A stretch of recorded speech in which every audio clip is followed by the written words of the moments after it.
Revenons à la dernière semaine du mois d'avril pour avoir des précisions sur ce qu'a été le taux d'inflation avec Judith Unamaka pour le compte des chiffres clés. Restez branchés.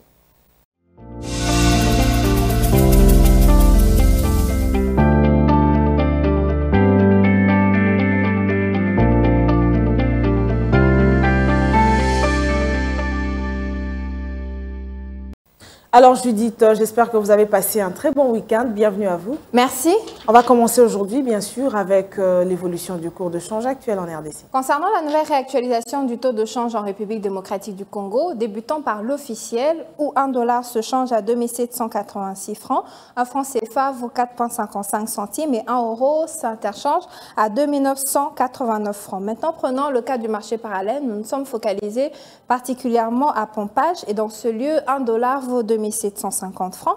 Un franc CFA se change à 4,60 centimes et €1 vaut 2990 francs. Prenons le vif de notre sujet, Unamaka. À combien s'est établi le taux d'inflation exactement à la 4e semaine du mois d'avril de l'année en cours? Avant d'y arriver, notons tout d'abord qu'au terme de la 4e semaine du mois d'avril 2024, le marché de biens et services a été caractérisé par une accélération du rythme de formation de prix intérieur après 3 semaines successives de relative stabilité.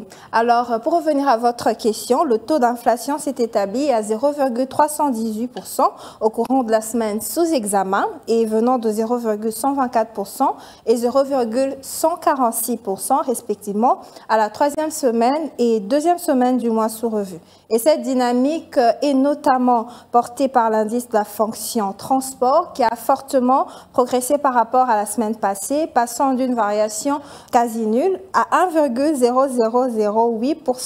Et cette évolution est soutenue par la difficulté d'approvisionnement en carburant constatée durant la semaine au niveau des stations-service et à la révision à la hausse des prix à la pompe. Alors Judith, dites-nous quelle est la contribution à l'inflation durant cette dernière semaine du mois d'avril ou encore de façon plus claire et simple, qu'est-ce qui a comme ça contribué ou quels sont les facteurs qui ont directement contribué à cette inflation? En termes de contribution, à la dernière semaine du mois d'avril 2024, les fonctions de consommation, produits alimentaires et boissons non alcoolisés et transports sont les postes ayant plus contribué à l'indice global à hauteur de 68,65% et 13,42%, soit 82,07% pour les deux. Alors, quant aux autres postes, ils ont renseigné des contributions marginales dans la formation des prix. On va finir donc avec l'inflation en cumul annuel, toujours durant la même période.